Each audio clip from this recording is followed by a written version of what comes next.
Let me get to my guest, Russ Latino, president of Empower Mississippi, and along with Connor Norris, who is a research analyst studying the impact of professional licensing on the economy and entrepreneurship. Welcome, guys. How are you? Everybody okay?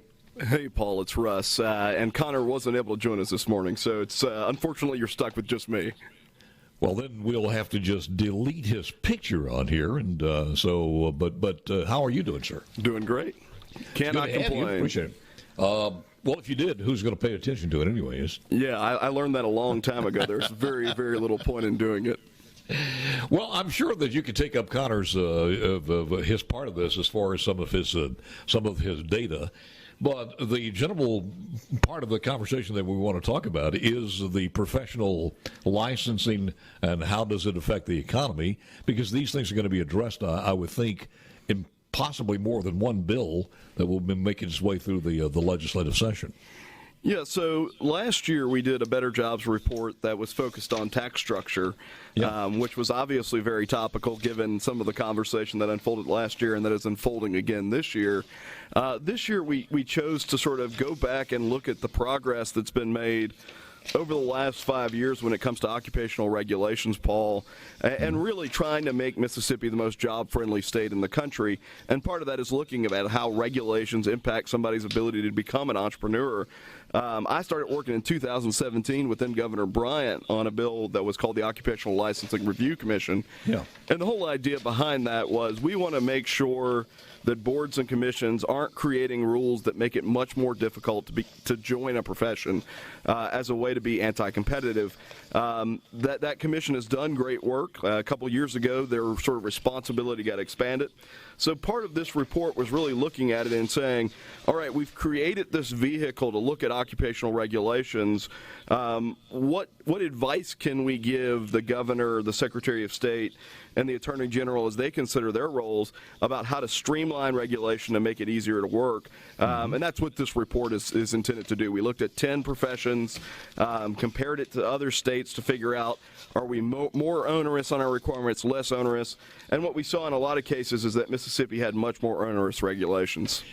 Russ, are we getting there, though? Haven't we made some strides in this over the last several years? Absolutely. I think some of it was just setting up sort of this mechanism to review.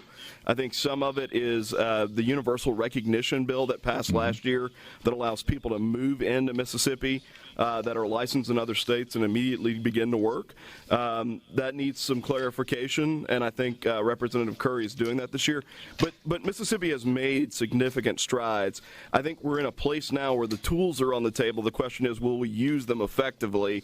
And really the goal of this report was to say, if you're looking to cut regulations, if you're looking to do regulation in a smarter way, here are some things that you should know. Here are some suggestions on things that you could do with some of these licenses to make them more in line with what other states do. I noticed over the years, as Lieutenant Governor, we broached this conversation a lot with Delbert Hosemann. I haven't seen, as now Lieutenant Governor, that's back when he was Secretary of State, as Lieutenant Governor, I haven't seen the focus on it as much now as we've had in the past, because as Lieutenant Governor, you've got a lot more things to do as far as that particular job is concerned. But the Mississippi State Department of Health Professional Licensure Division regulates and licenses certain health-related professions in our state. And if people haven't heard this, these are some of the ones that they do license that Russ is talking about. Art therapist. Now, you know what an art therapist is? I have no idea. It is someone that uses art as a way of doing therapy. Is that a horrible answer? I do know what they do. I think what you'll find, and it's one that we looked at in the report, is that there are plenty of states that just don't license art therapists. And I think part of the reason that those states don't license that profession is that they looked at the potential risk associated with the profession and thought the risks were relatively low to the general public. And so it didn't make sense to create sort of an exclusionary framework for keeping people out of doing the work. So you're not kidding. Actually, it is using art for therapy. Yes. Music, art, yeah. So to paint someone nude or something and to make them love their body more is I don't want to belittle the idea that there can be value. Oh, I'm not belittling that, but why would you have to have a license to do that? Well, and look, there are plenty of professions that kind of fall into that category that make you scratch your head. The other thing, though, is that there are professions where you go, well, maybe there should be some regulation of that, but not necessarily thousands of hours of training requirements or thousands of dollars in fees in order to do it. An example of that is shampooing hair. There are people who, for a living, now this doesn't make much sense to me because I don't have a lot of hair, and probably even less to you, because arguably you have less hair. But there are people who make their livings shampooing hair, and it requires a license in Mississippi. In most states, it doesn't, right? I mean, it's hundreds of hours of training associated with shampooing hair. Now, we're not talking about using harsh chemicals. We're not talking about coloring hair. We're talking about applying shampoo in a sink to your hair where the risk is almost nothing. And there's a license for that. I don't disagree with you. There's some. If you've ever gone to Mexico and you look at some of the things in the marketplace as far as food and tattoo parlors, things such as that, and they have no regulations. Or at the time I was there, they had no regulations at all. So, athletic trainers are also licensed, body piercing operators, dietitians, hair braiders. Did we change the hair braiders? We did, and actually that's a real success story. Like, a lot of people that are in the listening audience won't necessarily be able to relate to natural hair braiding, but it's very much a part of the African American culture. So it's an art too. It is, and it doesn't involve any chemicals. It's a natural process. Yeah. So a number of years back, a lady named Melanie Armstrong really fought a big fight against the cosmetology board to be able to do hair braiding without thousands of hours of training that was unrelated to hair braiding. And the legislature eventually passed a certificate process that's outside of the Board of Cosmetology. For $25, you could sign up and say, I want a hair braid with none of the same requirements. Well, the end result of that is on the day that law passed, 400 women signed up to be hair braiders, and today there are over 4,000 women in the state of Mississippi that are certified hair braiders. These are people who are able to take care of their families. So even though you may not relate to the profession, you can relate to the idea that, by removing a regulatory barrier, we allowed 4,000 people to have gainful employment and take care of their families, and that's a big deal in a state that has the second lowest labor force participation rate.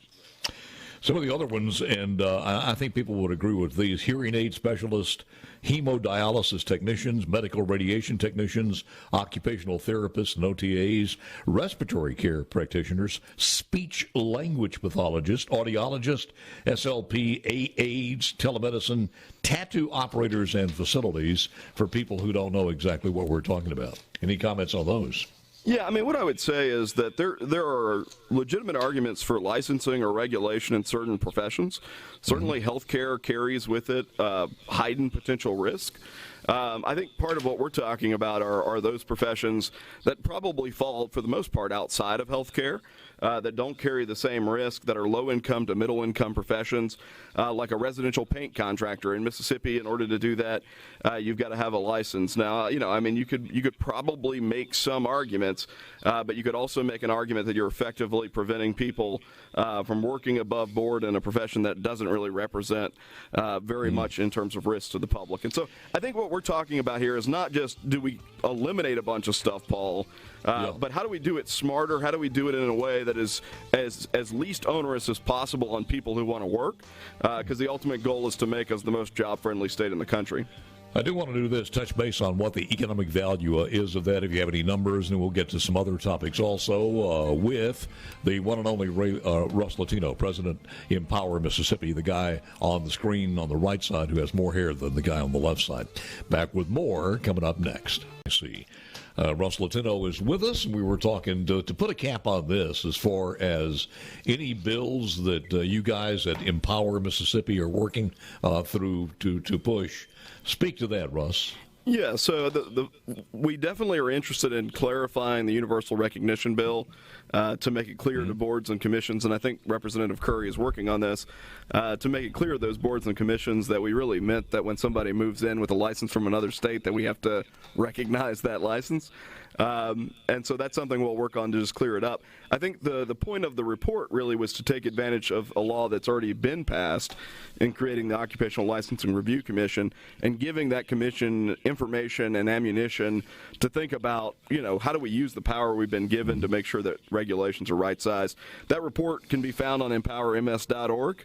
If anybody's interested in seeing sort of the history of occupational regulations, the economic impact, which is tens of millions of dollars in terms of on individual workers, but much bigger than that when you think about prices to consumers and the ability of people to actually get jobs. As the president of Empower Mississippi, what are you guys working on as far as this legislative session? I understand that's one of the things, but there are others also. Yeah, we're deeply focused on the income tax elimination proposal. That's something that we engaged in a very heavy way last year. We'll be engaged again in a significant way. We think the bill is dramatically improved from last year. You can see the governor's handprints on the bill in terms of, you see the offset reduction went down pretty considerably, to 8.5%. It got simplified in a dramatic way. Overall, we think that bill is a very, very good bill. There's certainly always room for improvement on legislation, but it's one that we're going to support pretty heavily. I think beyond the income tax elimination, we're interested in a few pieces of education policy that are moving. One of those things focuses on how we use digital learning in the classroom. We clearly have teacher shortages across the state. We have teacher shortages around specific advanced subjects. And so we want to make sure that the state is getting as much as possible, harnessing as much as possible digital learning to close some of those gaps while we try and close the actual physical gap of not having teachers in the classroom in a lot of districts. On criminal justice reform, which is something you and I have talked about before, we're really focused on reentry. If somebody's going to get out of prison, how do we make sure that person doesn't end up in trouble again? That's something that, while there is disagreement sometimes around things like sentencing reform, there's almost universal agreement that we've got to do a better job recognizing that 95% of people who are sitting in prison will one day walk the streets, making sure that they don't turn around and end up right back in prison. Well, and also we were talking about, and we had spoken to Chief Justice about the youth courts or drug courts. And that's something you don't hear a lot about, but sooner or later we're going to have to start talking about that and funding those. Yeah, I think you and I may have talked about this a while back, but I think the drug courts are an excellent program. The only question is, what does adoption look like, and can you scale it across the state so that there are effective drug courts in every corner of the state? Right now, it's not that way. So certainly part of that conversation is a conversation around funding. Part of that conversation is a conversation around just making sure that judges across the state really see the value, and prosecutors across the state see the value associated with drug court. We've got, an awful lot of people sitting in prison, Paul, who are sitting in prison because of drug addiction problems, and there's certainly a considerable argument that that's more of a healthcare problem than it is a criminal problem, and it should be treated that way. And I think we've seen some of the early indications that drug courts work.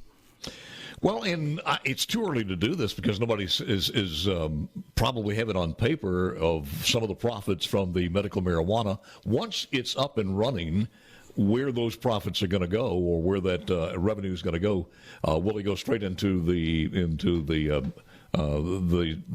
state treasurer? But are we going to allocate some of that for things like drug courts? And I guess that's something that will be taken care of in future legislative sessions. Yeah, that's not one that I've followed super closely, but you could very easily see a connection or a tie there. I did want to let's go back to the income tax thing here too. When the speaker was on with me last week, and you try to find these figures that bring home the impact of this. And one of the things he was talking about is if the first $40,000 of your income you won't pay taxes on, and that's going That's going to hit a sizable percentage of people in the state of Mississippi who have a household income of $40,000 or less. So that's going to be pretty good. And you save around, I think he said $1,300 on that one. But the amazing thing is when people say, well, yeah, but I don't want to pay that extra penny and a half if I buy something.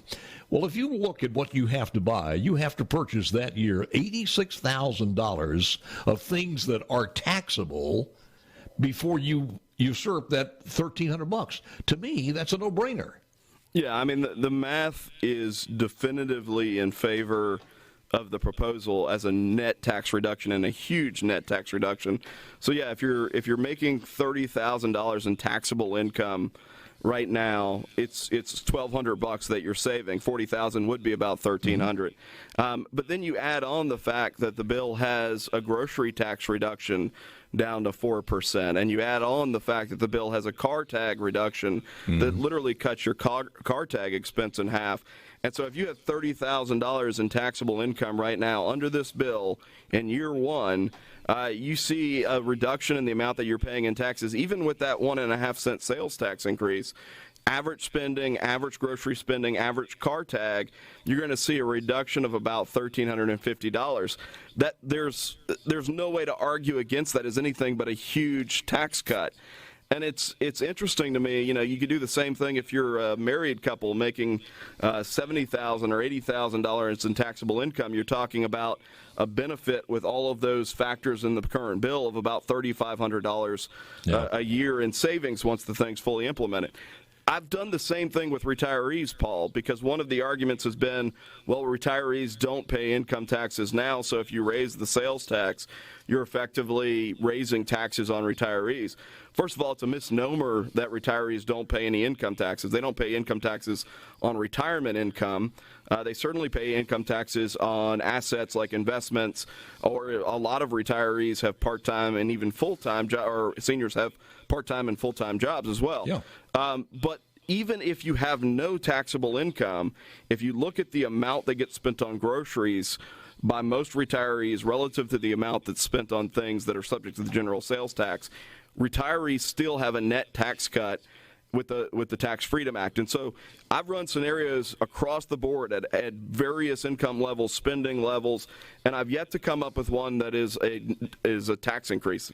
It's net tax reductions for almost everybody, and for working families, it's huge net tax reductions. Well, and I have no idea with let's say a retiree's two people in the household, what the average cost of groceries would be on a weekly basis. Safely, would you say $150, $200? So the USDA has 4 different sort of food plans for cost at home. Now, it's the federal government, so take it with a grain of salt.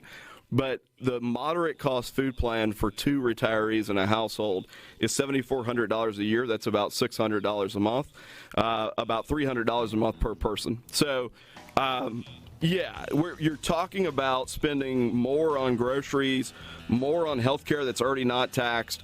The car tax isn't associated with the general sales tax. Hang on, we'll get to the final segment in a moment. Yeah. But you can extrapolate that number. Take a look at what that number was, $600 a month, and then see the savings in groceries. Take that figure and what you would have to buy that you would be taxed that extra penny and a half or 8.5% to eat up that savings. And at that age, you're not making a lot of acquisitions other than things like groceries and travel, et cetera, et cetera. But it's one of those things, if you carry it all the way out to the end, you'll find out it's a good deal, not only for people who are working, but also people who are retired. Final segment with Russ Latino coming up next this afternoon. Final segment with Russ Latino here.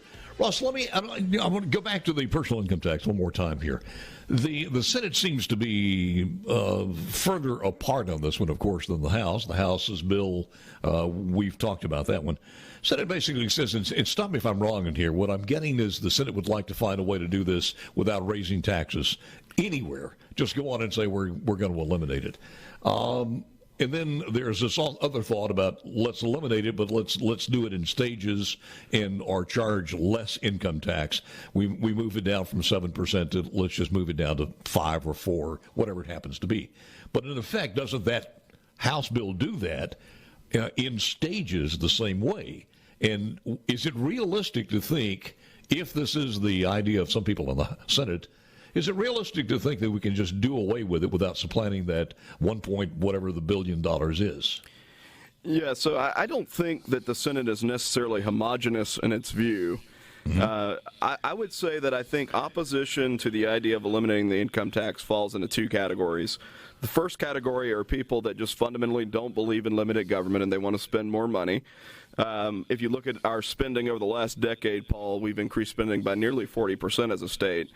So we've certainly been trying to spend a lot more money. We're not seeing the kind of growth that you'd want to see as a state economically. We're not seeing the kind of growth you'd want to see as a state in terms of population. But there's a segment that really all of their arguments are rooted in a belief that they don't want to limit government. They want to spend more money. I think there's a segment that is very conservative that says eliminate the income tax. We don't want any offset. Just do it gradually over time. The problem with that thought process is that it's actually giving cover to the people who just want to spend more money and don't want to reduce taxes at all. I agree. And you know, the analogy that I've used is, let's say somebody said to you, you're paying $2,000 in taxes, Paul. Over the next 10 years, we want to make it so that you're only paying $700 in taxes. And your response was, no, it's got to be all $2,000 or nothing. You're literally eliminating a $1,300 tax cut to you. And that's the same argument that's unfolding around the offset. The reason that the offset matters is it allows you in year one, for most working people in the state of Mississippi, to completely eliminate their income tax liability. You can't do that without the offset. The other reason the offset matters is that it answers the concerns of the people who want to spend more, in that you're able to say, look, we're not going to create this $2 billion gap. We're going to make sure that we do this in a responsible way that allows for a reasonable rate of spending growth over time, but not a huge rate of spending growth over time. So the end result is that the proposal that's out there is the largest tax cut in Mississippi history if it goes through. We're talking about adding thousands and thousands of dollars back into working people's pockets that they can invest in their families, their communities, and their businesses. They're doing it in a responsible way that allows for it to be done quickly. Some people just say, well, take all the time in the world and just by virtue of revenue growth, eliminate the income tax. I'll remind you that we eliminated the 3% bracket. That was about $180 million, and it took us 5 years to do that. Now we're talking about eliminating $2 billion. If it took 5 years to eliminate $180 million, how long would it take to just eliminate it without offsets? I mean, we're going to be talking about the fact that my kids will work without income taxes? That's not something that's going to lure people to invest money in Mississippi. In the House bill, it's already 12 years. Yeah, so the first year for most working people will be a complete elimination of the income tax. And then what you're talking about from there is gradually eliminating it for high-income earners who are ultimately the people that invest in creating jobs. And so the only way that works is with some offset. But the reality is, if you go and do scenarios, no matter what stage in life, no matter what income level, the end result is that for the overwhelming majority of people, we're talking about a substantial tax cut in this bill. For people who think of the 40,000 and less, and that's the only thing the center of where this would pay off, don't think that way, because when people have $150,000, $200,000, $300,000 income, and I think the speaker said this last week when he was on, there are a lot of people who are in major corporations where their corporate headquarters in the Memphis or Tennessee area would love to slide down to North Mississippi and have it there and live there. But I mean, it's a big hit on their wallet. So you are right. You're talking about a lot of job people who have the signature on a lot of jobs that they can move into the state. Yeah, no, absolutely. And same thing with people in New Orleans. The reality is that states all around us are becoming more competitive when it comes to their tax structures. They're lowering their tax rates. Paul, if I can just say one more thing. You know, Republicans claim to believe that the money people earn belongs to them. That's how the economy grows. It's time for Republicans to coalesce and do something transformative and big in the state of Mississippi and quit coming up with excuses. I agree with you, Russ. How did we ever become the sheep here when a politician says, I got a great idea? You go to work. You work your arse off. And what we're going to do is take some of that money from your income. We'll call it an income tax. You would think that there would be riots. How did we fall into this first place? And who are the politicians that want to continue that? Russ, thank you.